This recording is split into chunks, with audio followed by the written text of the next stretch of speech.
good evening to everybody.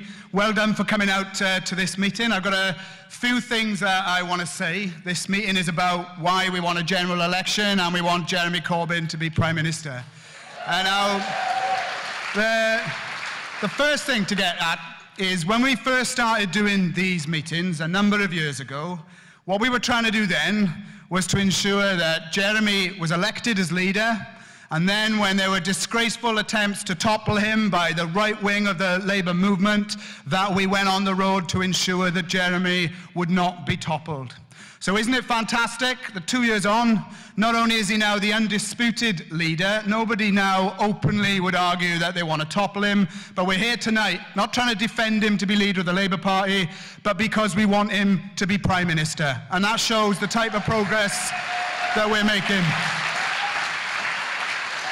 And another thing's happened since we started doing this, and this is a bit more personal, but I want to do it with a political edge.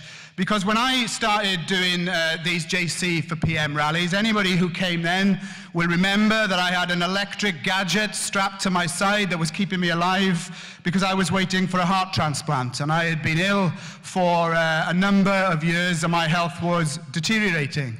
And I'm very happy to say that here we are a year and a half on, that I have had the heart transplant. That's been a successful operation.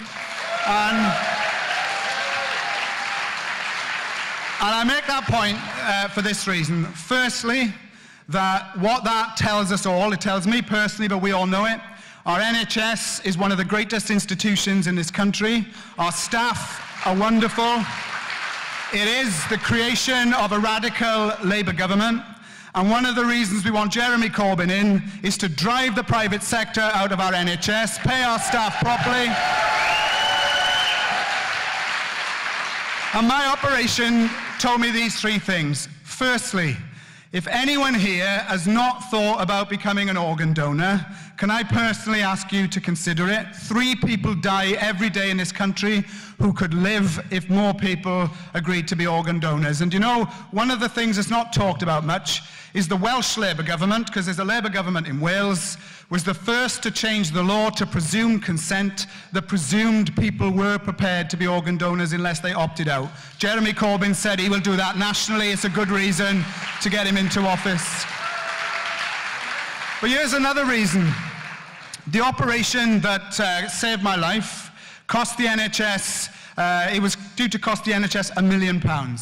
Now, because I couldn't find a suitable organ donor and my operation was done in Papworth Hospital, I had a pilot operation that has been piloted in Britain by Papworth that allows them to use more donor organs that otherwise would be rejected. In other words, it has the possibility of saving a third more lives a year. But the government refuses to fund those operations, and they cost £15,000 more than a conventional heart transplant. So my operation was done on the NHS, but it was done, funded by the Papworth Charitable Trust. Now I want a Corbyn government because I tell you what, for £15,000 a year per operation, it is a disgrace that people are dying today who could be saved if the Tories were prepared to fund our NHS properly. And I want to make this third point. And it's about racism, and it is about the debate about immigration. Because I am fed up of everybody talking about immigration like it's a negative. People being on the defensive, thinking we can't talk about the most marvelous contribution that migrants have made to this country over hundreds of years. So let me tell you this. My operation was carried out by a Chinese surgeon.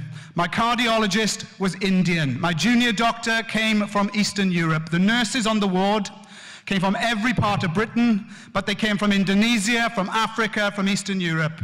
And when people tell us we're full up and we don't want people here, I say, thank fuck those people came to this country, because without them I wouldn't be alive and neither would thousands of others. So, do forgive me for the bad language, but nothing drives me madder than people thinking this is a debate that we should not have. And I tell you where it leads. It leads to Tommy Robinson and the fascists getting more and more confident that because Donald Trump normalizes misogyny and homophobia and sexism and bigotry, the more and more people are confident to spout that vile on our streets. So if you haven't decided to yet, let me urge everyone to bring with them friends, families and work colleges to ensure the demonstration on the 17th of November against the far right is one of the biggest that we have had for many, many years. Now there's another reason I want to make an argument for a Corbyn government that I don't think is said enough. We live in the 6th richest country in the world, yet the levels of poverty that we see in Britain, whether it's expressed through 5,000 people living on our streets, the rise in mental health problems, the issues that see hundreds of children now being diagnosed with rickets, which is a disease that goes back to the Victorian days of poverty, the fact we have the lowest benefit levels of any Western European country, the fact we have the most punitive benefit rules, and of course the calamity that is universal credit, where we know, because our members have to administer this system, that people are being evicted from their homes on universal credit, there is more poverty, there are more disabled people being driven to suicide, there are more people living in desperation in Britain in 2018 that any civilized society should be prepared to accept. So I want to make this argument for the forgotten and the poor and the downtrodden, and also for the millions of people who work but are in work poverty because of disgraceful terms and conditions and low levels of pay and hostile employers, and that is this. At the Labour conference that's just passed, the Labour Party adopted policy that our union has promoted for years, which is we don't just want to scrap universal credit, we don't just want to stop benefit sanctions, both of which they've agreed and which are brilliant.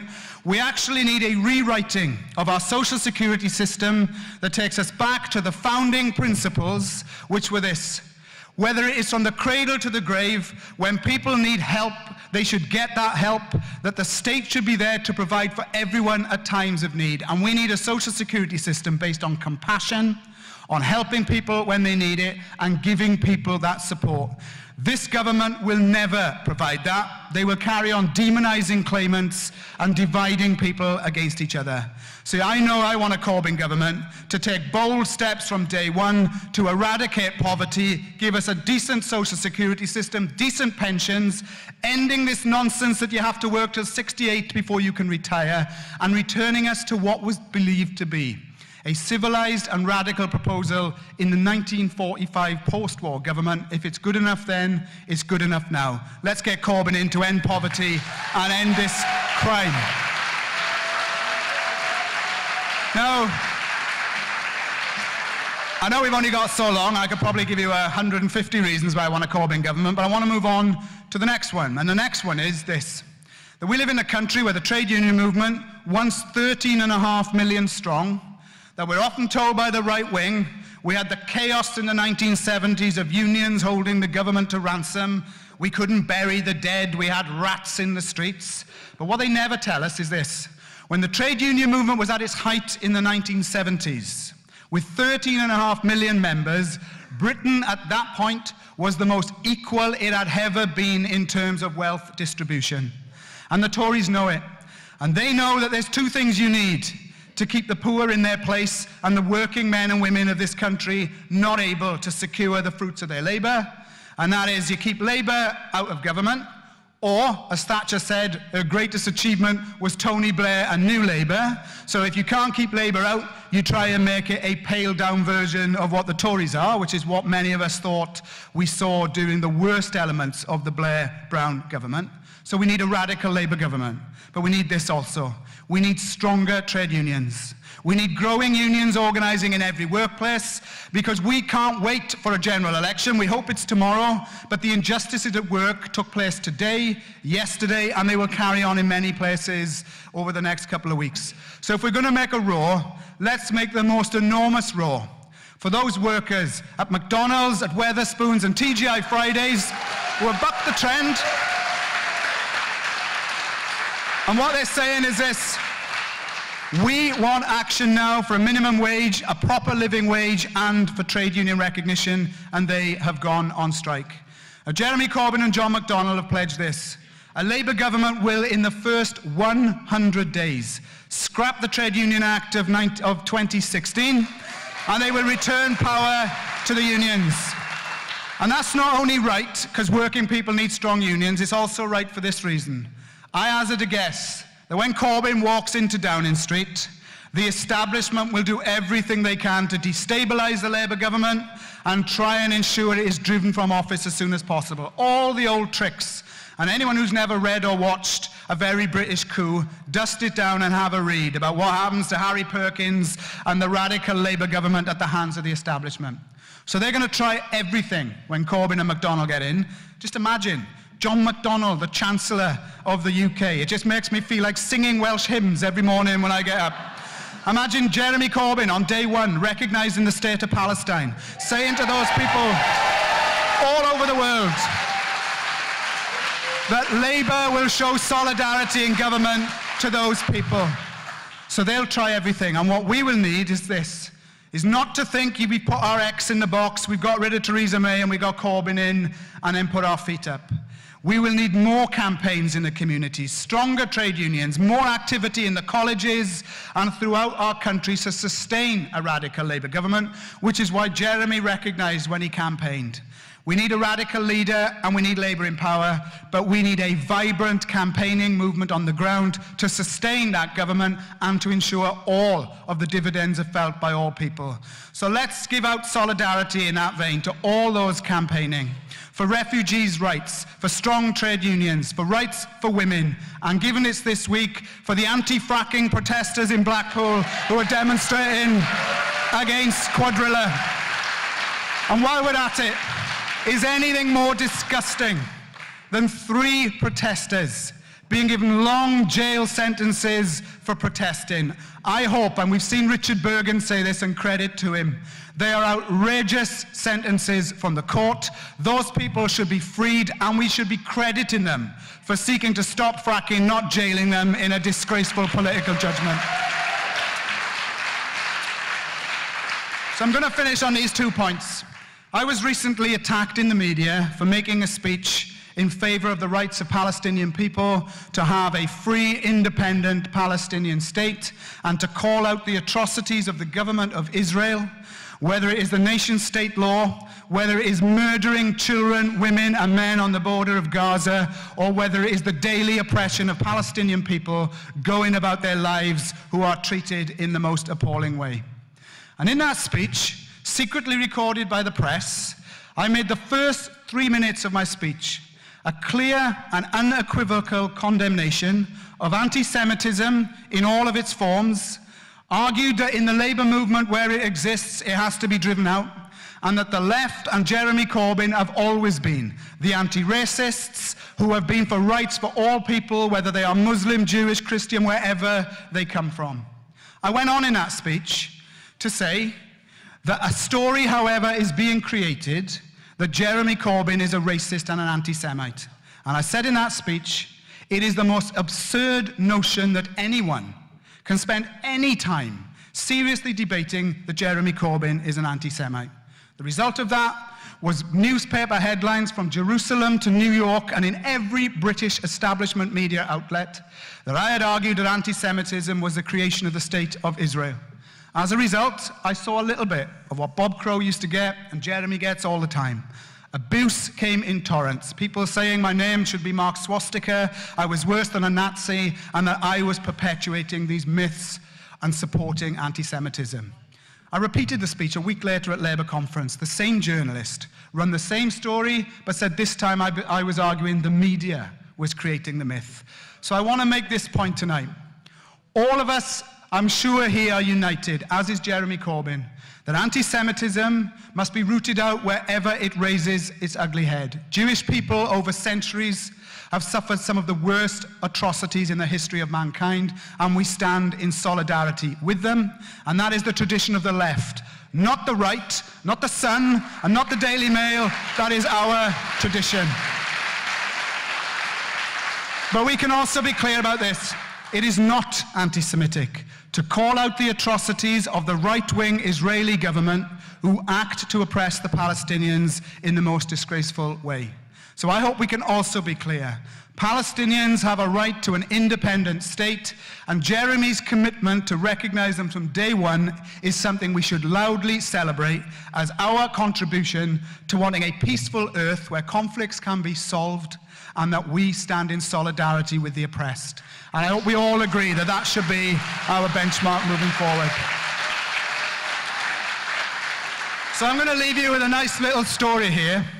I hope I've given some of the arguments why we desperately need a Corbyn government. This government is an embarrassment to all of us. The sooner Theresa May does the decent thing and dances to ABBA off into oblivion, the better. The sooner we get rid of Boris Johnson, Philip Hammond, and all the rest of the millionaires, the day cannot come soon enough. But here's a story to finish with.